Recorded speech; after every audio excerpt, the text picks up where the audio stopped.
I must address another Russian attempt to play politics with the tragic situation in Gaza. The Chinese permanent representative said in his statement the need to avoid politicizing the humanitarian situation in Gaza. I agree completely. This time, he even invoked China as an ally, which at a different time, he never tires to ostracize on any pretext, which he considers merits that. Hello everyone, welcome to There for Africa.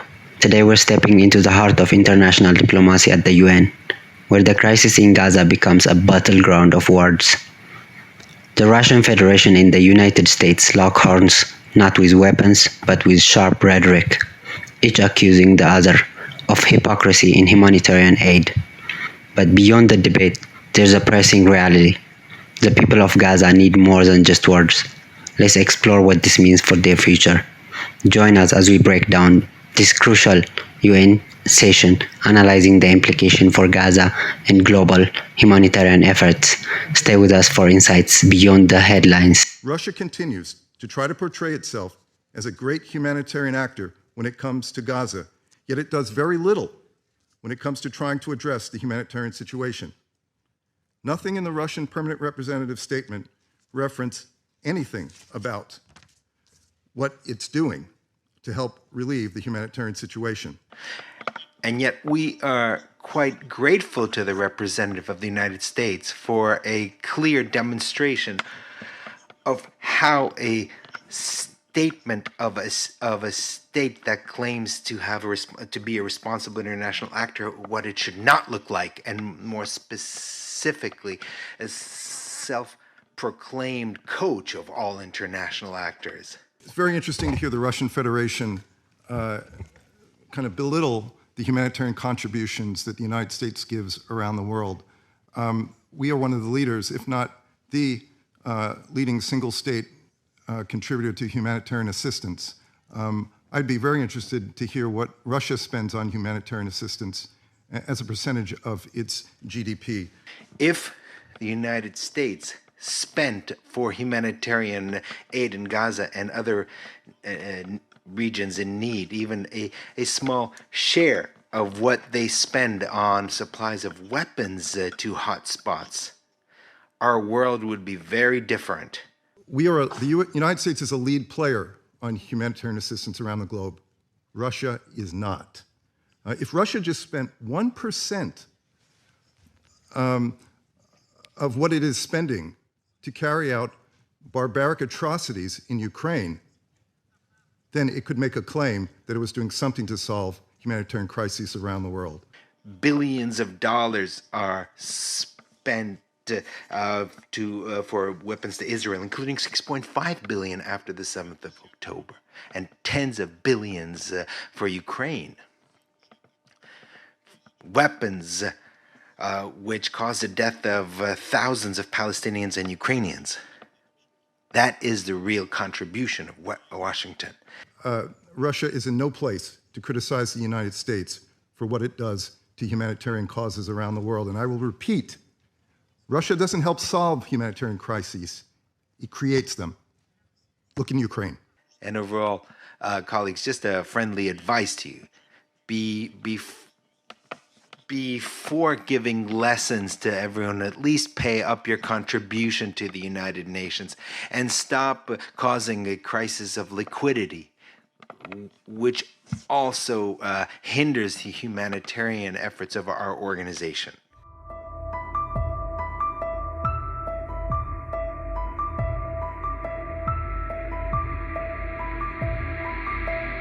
Distinguished colleagues, what we need to do now is pool our efforts in support of a just Israeli-Palestinian settlement on the basis of the international legal basis endorsed by the Council, and ensuring that would finally improve the situation in the region.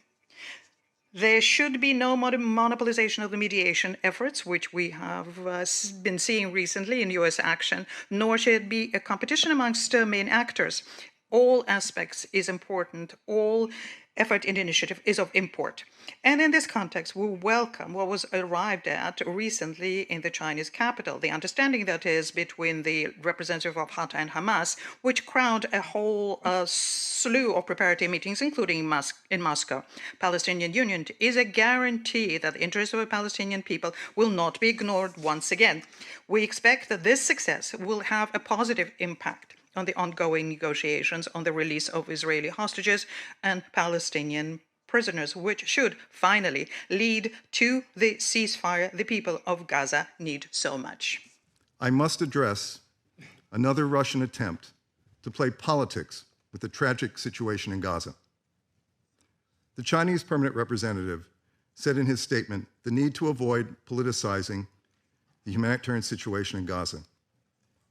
I agree completely.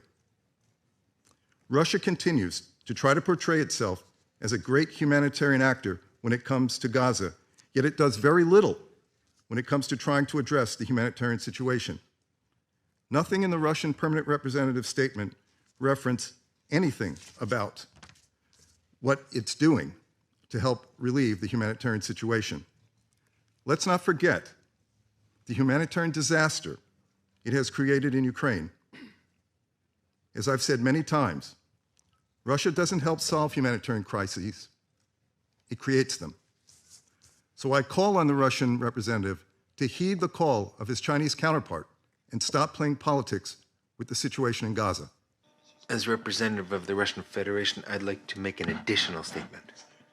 The representative of the United States seems to really enjoy what he probably thinks are devastating invectives against Russia.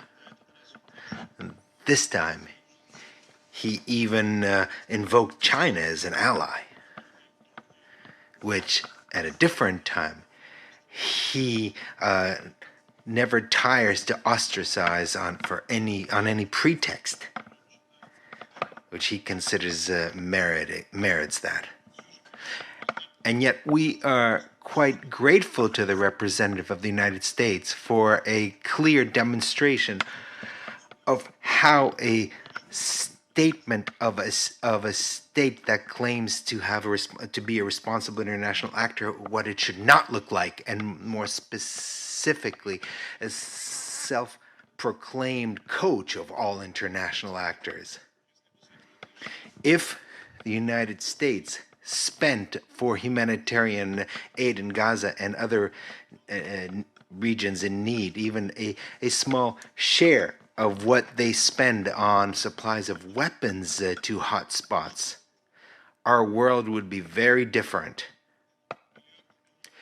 Billions of dollars are spent for weapons to Israel, including 6.5 billion after the 7th of October, and tens of billions for Ukraine. Weapons which caused the death of thousands of Palestinians and Ukrainians. That is the real contribution of Washington. And if we speak of Gaza, the first thing that comes to mind is the completely pathetic project of the sea piers. This is really a masterpiece of kind of showcase architecture, which was basically washed away into the sea. As far as we understand, almost $300 million was spent on that piers. That's approximately the same amount that was declared to be in the form of humanitarian aid to Gaza throughout the whole year, this year, through bilateral channels. But of course, we also recalled containers with assistance that were airdropped, which caused the deaths of tens of Palestinians. All this was done instead of forcing Israel to abide by a ceasefire. Russia does provide humanitarian aid to Palestine through NGOs, through the government, and through the World Food Program. And the Palestinians are well aware of that. And overall, colleagues, just a friendly advice to you.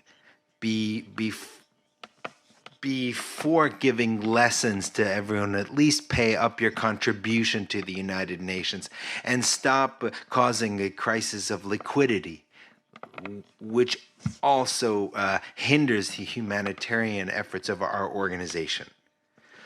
I now go back to my role as president of the Security Council, and I give the floor to the United States for an additional statement. Colleagues, it's very interesting to hear the Russian Federation kind of belittle the humanitarian contributions that the United States gives around the world. We are one of the leaders, if not the leading single state contributor to humanitarian assistance. I'd be very interested to hear what Russia spends on humanitarian assistance as a percentage of its GDP. The United States is a lead player on humanitarian assistance around the globe. Russia is not. If Russia just spent 1%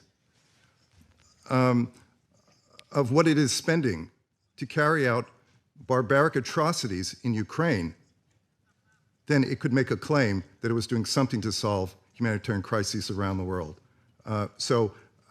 Russia is in no place to criticize the United States for what it does to humanitarian causes around the world. And I will repeat, Russia doesn't help solve humanitarian crises. It creates them. Look in Ukraine. Thank you.